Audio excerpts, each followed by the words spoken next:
Hello, welcome to another Upside Down board game. This is a first play on Board Deck and Dice of Yedo, a worker placement game that gets comparisons to Lords of Waterdeep. I think because you're collecting stuff to fulfill missions to get points. But I would say this seems a little more less gateway because the way you're collecting stuff isn't as immediately apparent, or is a little bit more complex in terms of pictures and icons. More weighty. You're just doing coloured cubes, aren't you? Oh, I've got little meeples for it. We need to play it with the little meeples. So you have your own clan house where you have various things. You can build some rooms which are kind of activations for just you. You can get blessings which are needed for some missions, but also negate some negative effects. Geishas have uncompleted missions over there. Weapons down here. Action cards, a max of one action card. Ooh. And bonus cards. Better put my action card Three there. action cards. Is it three? I can't read. I was reading through the phone screen. And then you place that into the... first you auction, which is real nice. Good way to get cheap goods. But the way it scales for 3 players, because in a 4-player game, you just auction every space. You'd be able to auction any space, but in a 3-player and 2-player game, it's by colours of spaces. And that worked really well, I thought. And I think I prefer that in a way to auctioning a specific spot, because it feels like, I know it's our first play, but in a 4-player game it would feel you're just choosing one. Yeah. Whereas here it's more worthwhile winning one because you've got a choice. Yeah. So I'm looking forward to this. Thoughts, Chris? This is your game. Mm-hmm. Yeah, no, I'm really looking forward to this. Glad to get it to the table, and it's looking very interesting to. Definitely one I've had on my wish list for a while as well. Yeah, it's one that I was fortunate to get hold of through basically chasing someone down who was trading it rather than selling it. No, it was on. Take my money. Yeah, so sort of, will you take this? Will you accept payment? I got a good deal, so I'm happy. Mark? The board is a bit confusing at first. I'm quite confused. You're feeling confident? Not really. It's set into these. That means he's going to win. Set into these sections, because if this guy lands on your district, you'll get arrested and not able to perform your actions. So, the 2 players here are going to have to negate the divvy person's actions, because otherwise they get arrested. But you can pay. Nice thing about this is different in a different fashion to. Lords of Waterdeep, the mission cards are graded by difficulty, so easy to hard, but you don't get to see them first unless you take a certain action on the board. So yeah, I think this will be close. It'll either be close or Chris will just get all the end game scoring cards. I won't win because it's my game. Oh, I never win my games. Oh, you can only have 2 end game scoring cards. Good. End game scoring cards. Bonus cards. Blue. Ah, right, yeah. You can only have 2. But you can. I'm assuming you can get more and discard one. I think so. Yeah. We'll just play the friendly way. Right, let's get going. So we've finished Yedo, or Yedo. Oh my goodness. You have like 3 faces. You're like a Lego man. Okay. So yeah, very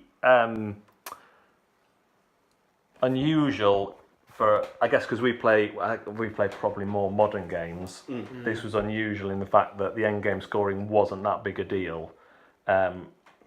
Most cards give you between 3 and 6, but there's one that gives you 10.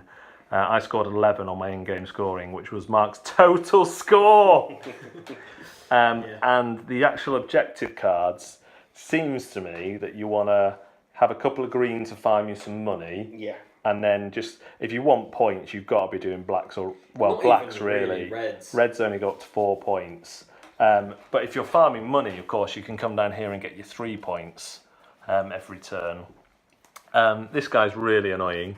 Yeah. Especially when someone halts your plans. You did that to me. I didn't halt the plans, I just sent him round to you. But I got arrested as well, but it's just worth it. You didn't it. halt the plans in the sense that I didn't have any plans, so you didn't halt mine. Yeah, that might be your problem. I really like the auctioning. Like I said, that worked as I anticipated with 3 players. And I think I would find that. I do think I would find that less engaging in 4 players. I would say perhaps not towards the end of the game, because at the end of the game, because you're bidding over such wide categories. Yeah. So at the start of the game, this is really engaging with 3 players.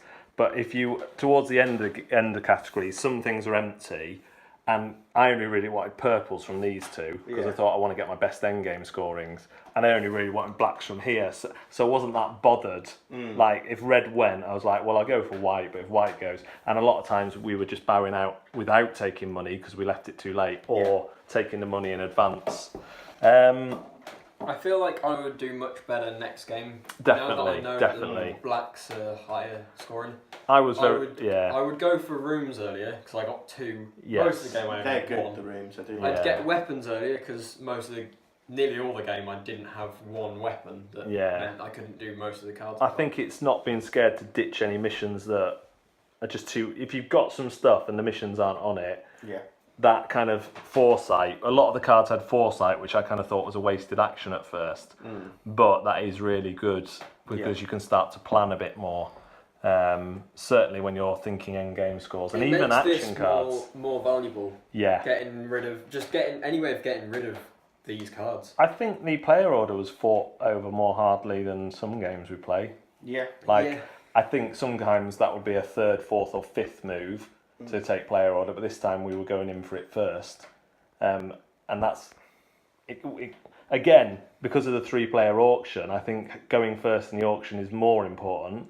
Whereas if I was playing 4 or 5 players, I'd want to be going mid to last in the auction. But placement is certainly important because you get blocked by other players and this idiot. I think the reason why the first player was more contested is because there's not that much. So you need weapons and just where your people are mainly to do these. Yeah. And you can only get weapons there or in an auction, and there's only 2 spaces, so or trading. Yeah, but that happened twice. Yeah, I think some of the rewards on missions do give you weapons and stuff, or there's cards that let you buy extra, like you had. I didn't feel it as similar to Waterdeep as I thought I would from what people say. I think there's room for both of them. Oh, definitely. I think it helps having played Waterdeep to know the resource gathering. Where you're gathering the different coloured cubes to fulfil missions, but you have more info. They're not secret, you have them. I didn't get that feeling at all with it. I don't know, with Waterdeep, anyway, I have seen a lot of that, but I personally... Well, it doesn't have the auction, does it? Because you just have the spots to go to. I get that it's kind of... This is perhaps the next level of worker placement and or next couple of levels of worker placement, perhaps from Waterdeep.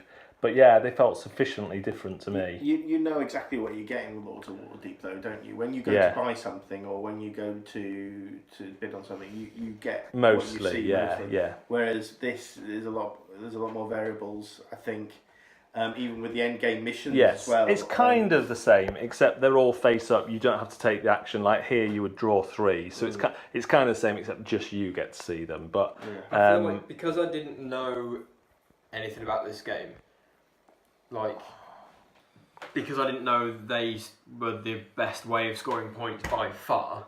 Which neither of us knew either, I just want to point out. No, but I mean, I just didn't do enough sort of precautionary stuff. Yeah, it was half game before I suddenly started thinking, I've not moved on the track. And then I think you did a black one, and I was like... Yeah, it gave you 10 points. Flipping heck, I need to get on these. Yeah. And then I was just lucky getting the Shogun one, and from then on... Yeah. Because I already had the rooms. It was black ones actually. I already had the rooms. What was it?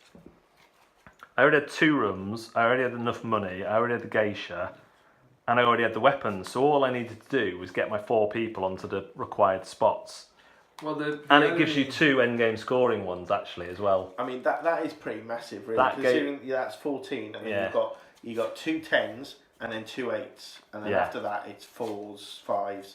Really? So I had an 8 that I was going to do if I couldn't do that. Yeah, that's what I mean. So you had an 8. There's 1 8 in here. Yeah, and you'd already done a 10. There was a 10. Yeah. So there isn't after those 5 cards. You don't have that higher scoring. No. That seems a bit like it's just lucky that you get the higher scoring cards. I tell you what, the bonus on there was that I also got 2 of these, and actually. They were the 2 I used because they were better. Like if you get that and do it, you've won. Well, no, because In I a way. imagine the red ones, which are easier, you'll get maybe No, threes and There's things fours is the biggest one on the red. Yeah. 3, But if you 4, get- 2, Yeah. like that. They're easy. They're a lot easier to do Yeah. because there is a Didn't you big say jump some of the between. black Well, if you colour combine fours? that with the one of only doing reds, Yeah. that would be quite That good. red doesn't even give you any points. So I think Or it gives you 1 if you do the bonus, but... I mean, I thought Chris was going to win throughout the game until I got that card, and I was like, I was desperate to finish it on round 10, but I couldn't get my token to do that, my blessing token. Mattered, to be honest. And I think if I hadn't got that one, I think I just would have pipped you. What would I got? I would have got 7 on my in-game scoring without those two. Yeah. Um, Well, I got 7 on mine. Yeah, so it would have just been getting that other one. So I think it would have been 2 points either way. Yeah, it would be close. But I definitely think we'll all play it differently next time. Yeah. We really did go in blind, which I kind of like doing. I think it's a Yeah. good way to,